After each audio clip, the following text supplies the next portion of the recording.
Hi guys, welcome back to my channel. Today we have the BMW iX3. First, let me point out, can you see the sunglasses in the middle? And don't worry, you're not paying 1.3 million for sunglasses, you're actually getting the entire car. So if you notice, it's called the iX3, not the X3. The iX meaning that it's a fully electric car. Now there is another depending on when you're watching this video, I might have a few other electric cars on, but currently I have the EQB. So you're looking at the same price, 1.3 million for the iX3 and for the EQB, and there's another one that's going to be coming out. From the exterior, the iX3 is absolutely stunning. The color of this car is remarkable. You can see it's got sensors all around, and you know, it's definitely an eye catcher. It's got the sporty look. It is the M Sport.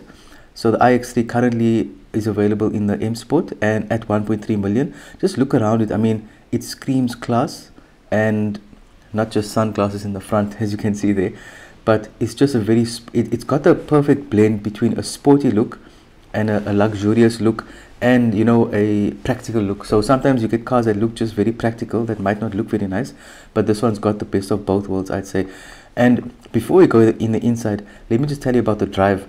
Now, one thing to note from my experience from driving the EQB350, the Mercedes, and the iX3, if you have driven an electric car, you'll notice that the way it's built is, when you take your foot off the accelerator, then it automatically feels as if you're braking, but it needs to do that, because if it doesn't, it's going to make the battery finish quickly, and then it'll compromise on your range. But what I noticed in the BMW iX3, it's not very apparent. So when you're driving the EQB350, as soon as you take your foot off the accelerator, it almost comes to, it's almost as if you're pressing dead brakes. It can be a bit uncomfortable, but you do get used to it. But the iX3, what it does is, it will just, you know, hover a bit, so it wouldn't brake very hard. It'll just gradually, and it'll actually cruise at your current speed and then slow down gradually, which I think is a bit more comfortable.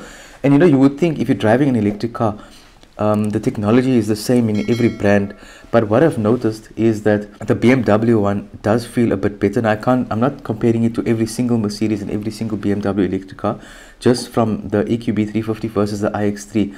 This one, the BMW, does feel much more comfortable in terms of the drive, and I didn't know that you could actually tell the difference between two electric cars, because I mean, the motors are almost exactly the same, electric motors. And what I'm pointing out to you now, if you have a look at this interior, it is absolutely classy, and you're getting blue stitching everywhere, which just you just need to get into the car to feel. And then you got cup holders. I first thought it was on top, but it actually isn't. You'll see here on the side here, you just press that button and then there it pops out. Very comfortable, very sporty. And another thing also is on the navigation system, you know, because you've got the heads-up display, you got the instrument cluster, so the navigation and the speed, it all, you know, plays together. So normally what it does, it has traffic sign recognition, and it also picks up the speed limits. So what I noticed in this car, I haven't seen it in other cars, I'm sure there must be, but if you're on an 80 zone, it'll actually, or just say, let's say you're on a 100 zone and it's going to be going to 80 soon, it'll actually tell you that coming up in a certain, maybe 200 or 300 meters, it's going to become 80. So I think that's you know, something that it's a forward-looking navigation. You can see it's next level, and it's, you know, very well built and intelligently built.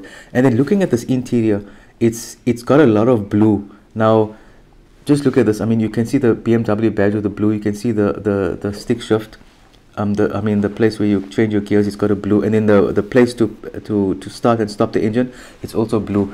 And it just, the whole interface of BMW, the whole experience, the blue stitching, the comfort, it's really something else. And for this car, I will compare to two other ones, but if you had to compare from BMW iX3 to EQB350, I would definitely take this one.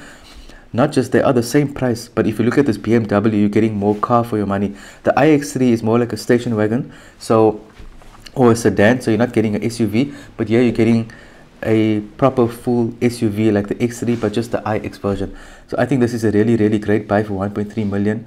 You get decent range, and it's a remarkable car. What do you guys think of this BMW iX3? Is it something that you would consider buying? I hope you guys enjoyed watching this video and found it informative and fun to watch. Thanks again for watching, and subscribe to the channel, share this with your friends and family, and I'll see you guys in next week's video.